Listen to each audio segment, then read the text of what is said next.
Off the top, I apologize. I've more or less lost my voice, so we're going pony mode today. Zilla's a big boy. Look at Zilla with maxed out form. This boy is a square. We got a certified chode on our hands. And he plays exactly like you'd expect a square to play. Little tuna can. In fact, Zilla is probably one of the most well-realized monsters in the game when it comes to aesthetics and animation. His attacks are slow lumbering bombs that literally flatten the opponent, with his accurate attacks really exploring what accuracy even means as a concept. Will they hit? Or do they just present a facade of reliability? Hard to say, but there's an undeniable weight behind his movements that make him a fan favorite.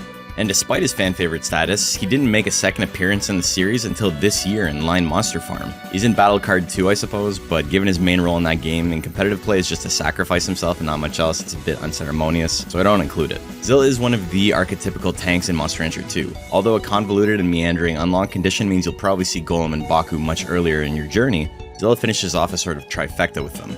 Zilla has better speed gains, Baku has better skill gains, and Golem puts those points into defense instead, minimizing both of them. Max power gains and great life means that using pull and swim are often enough to make a dominant and destructive Zilla in the casual game. But like most purpose-designed tanks, this isn't really viable in competitive play. Zilla's abhorrent guts rate means that withering hurts it dearly, and not being able to dodge means less opportunities to attack because of this. So unfortunately, that big rig Zilla we saw earlier has got to do a little bit of dieting. Skinny Zilla with high speed is significantly more powerful and reliable than his chunky counterpart. And as someone who loves big tanky guys, this is a bit disillusioning even for me. But it is what it is. Sometimes having Bob from Tekken vibes is what it takes to survive. Bob. And realistically, nothing is more dangerous than a big dude who's agile enough to backflip. Even in the intro of the game, it's emphasized how much bigger and intimidating he is than the rest of the characters. Zilla is a fascinating monster because he works so well in theming, but this does not translate at all into competitive play for some reason. He plays exactly like you'd expect an absolute skyscraper of a monster to, but versus highly optimized opponents, the cracks in the foundation begin to show. Zilla's big techs aren't nearly as impressive or as dangerous as they seem the first time you stumble into rank A as a kid, and he's best played conservatively, applying chip damage where you can, maybe relying on a single swing of a heavy tech once in a blue moon. Zilla's more extreme techs help him fulfill the role you'd expect him to play in formats where strong counterpicking is viable, but making use of these techs usually means having unwinnable matchups as well. Zilla's basics are not so bad that they're unusable, but among the slow guts rate monsters, you can make a strong argument for his being the worst.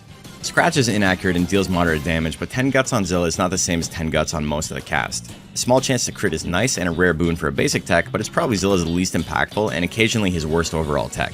Belly attack trades the sharpness for flat damage and much more accuracy at just 12 guts. Belly attack ends up being pretty good most of the time and on par with some of the more average slow guts rate basic techs, though Zilla has significantly better techs in slot 1 to be swinging, at least it's not Scratch. Let's talk about Zilla's heavy techs first, let's get them out of the way. That's why we're here, right? Roll Assault is everyone's favorite 10-second long technique. Zilla curls up into a ball and crushes his opponent, dealing massive damage. Well, moderate damage? When you don't have 300 more power than your opponent has life, it turns out Roll Assault doesn't actually do that much damage. It's rarely going to do enough at round start to win you a match in competitive play, and its agonizingly long animation means that even if it only costs 21, it's going to leave Zilla at a monumental disadvantage guts-wise. Thankfully, Zilla's opponent will be in chip shot range most of the time if this actually does connect, but he still has a bit of a hill to climb even if the 38% chance to hit rolled in his favor. What's really messed up is that while no tank ever wants to absorb a frame 1 heavy tech, an anger proc and the bonuses that come with it off of getting nailed with a frame 1 roll assault is often enough to lose Zilla the match on the spot. This is the ultimate gamble tech, and while iconic, it unfortunately has no real role in competitive play. If you're trying to ruin the day of a tank in competitive play, you'd use Earthquake instead. This tech is horrendously inaccurate, often having less than 30% chance to hit even when you've got max skill versus max speed opponents. But versus tanks, you could not ask for a better stat line than nearly 60 force for less than 30 guts. This is the ultimate gamble tech and makes Zilla an absolute menace versus anyone unable to dodge. But yeah, that's it for his heavy techs. He's only got 2. For a monster built on the idea of powerful hits, you think there'd be more to him than that, but for the rest, we'll need to wait until we talk about his special techs. Zilla's got 2 hit techs as well, and while they're maybe not the first thing you think about when you think of the big whale, they're integral to his gameplay. Headbutt is not incredible on its own, it's a bit expensive for what it does, but it acts as a marginal upgrade to belly attack in all the same scenarios you'd want to use that tech in. Most battles are measured in who lands more little bonks, so even the whale needs one. Tail Lashes is a very expensive tech to be using consistently throughout a match for a monster as slow in guts regen as Zilla is, but its numbers make up for it. This is Zilla's best tech versus high-speed monsters, and it's a great option to close out games, beat opponents who have recovered with grit, and even start off the fight to build an early lead. Hit percent may have diminishing returns, but Zilla usually relies on Tail Lashes to keep him in the fight, though it tends to be a bit of a liability versus tanks given its weak opportunity cost when compared to his other techs. Because of Zilla's big size, he'll occasionally start in slot 3 and not 4, meaning for better or for worse, Roll Assault isn't always available as an opener. Earthquake is terrifying and honestly a very funny tech to open a match with, but if you're looking for good damage without your choice being the ultimate gamble tech, Charge is a good pick. This is Zilla's least damaging power tech in slot 3, which paradoxically also means it's his best. Fairly accurate with a hefty chunk of sharpness, Charge ends up being a very valuable pick in a lot of formats, when it crits. This is like if you stripped the reliability from tail lashes and made a miniature special tech. Pretty standard as far as sharp techs go in that it does a bit of everything but nothing well if the crit doesn't proc. But Zilla is kinda starved for options, so you see Charge being used more often than you would on other monsters with similar techs. Zilla Rush will make your opponent clench whenever it rolls, but it'll probably make you clench as well. Marginal boosts across the board from regular old Charge, but it's prohibitively expensive for what it does, and that means that it's got game-ending potential and a crit, but it can just as quickly put Zilla in a hole he has no chance of getting out of. Zilla has one more sharp tech, and you know how I feel about sharp techs. Just put it in the pile, chalk it up to fodder and space filler on a monster that can't take advantage of it. We gotta talk about knocking up. Flatly put, this is probably Zilla's best tech. It's unassuming and subtle, which are not adjectives you'd use for a behemoth like Zilla, but it wins games, and you can't argue with that.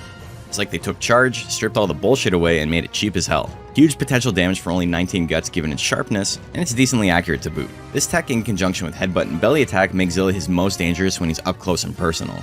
None of these techs are flashy or put the fear of God into your opponent like his bigger ones do, but together they help turn up the heat on your opponent until it's too late for them to realize it's already over.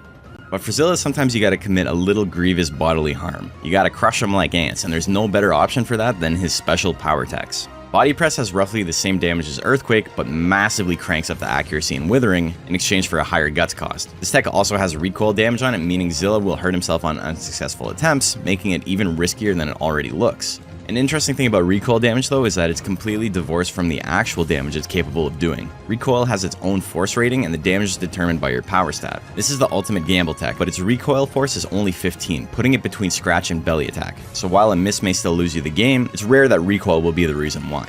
But just in case 60 force wasn't enough for you, Body Press chains into Wave Riding. Wave Riding's 69 force puts it in the company of the most damaging techs in the entire game. Here's how fucked up 69 force is. Look at that. This is versus a max stats Zilla with 99 guts. That's basically the biggest defense boost you can possibly get, and it's an easy 2-hitter. Wave Riding has 66% additional recoil at 25, so it's a pretty big jump in self-damage, making this the ultimate gamble tech. Zilla isn't known for his intelligence gains, and his techs reflect that. Sneeze is a very low damage withering tech, pretty similar to Naga's Poison Gas, except just on a monster with a guts rate too slow to use it. Intelligence Zilla has almost no options, and this covers up Scratch, so it's a mandatory pickup, even if it's not very good. Bubbles puts him through the car wash and does an insane amount of withering and an okay amount of damage, but it's more expensive than 90% of his other techs, so this move is relegated almost entirely to gimmick builds. It's rarely seen though, so the novelty of it is something people enjoy. And Zilla's final tech is a special intelligence tech named Tidal Wave. For 37 guts, Zilla gets a frame 1 nuke better than the majority of his power techs. Tidal Wave is easily one of the best techs Zilla gets access to, but -9 hit and a slow guts regen mean it can be hard to come back from a round opening miss. I guess you could say this is the ultimate gamble tech. Zilla actually has a few different competent builds, and the weird stuff in his kit can work pretty well given the format. Headbutt, Lashes, and Knocking Up make for the core Zilla build. You could even forego Headbutt if you really wanted to fish for the Knocking Up, but either way it's pretty consistent as is. Adding Charge to the mix gives him a risky burst option to take the lead. Earthquake is sort of an all-in tech that doesn't see much play unless tanks are viable in the meta, in which case, well, it sees a lot of play. This move is on par with Dragon's Trample and Golem's Brow Smash for one of the biggest just win buttons for relatively low cost in the game. You just gotta worry about that lousy hit rate. Additionally, Body Press is actually pretty good in the same situations. Body Press is sometimes used instead of Earthquake as it lets you hedge your bets more versus speed monsters with its 11 additional hit percent. And although he's only got 3 intelligence techs, Intelligence Zilla has seen some recent success. In the welterweight format, low offense, high speed Intelligence Zilla has been able to take advantage of the preferred builds in that format not running much speed. It's not a consistently powerful build and paper thin by design, but if running the clock is your preferred style of play, consider picking up Sneeze and Bubbles.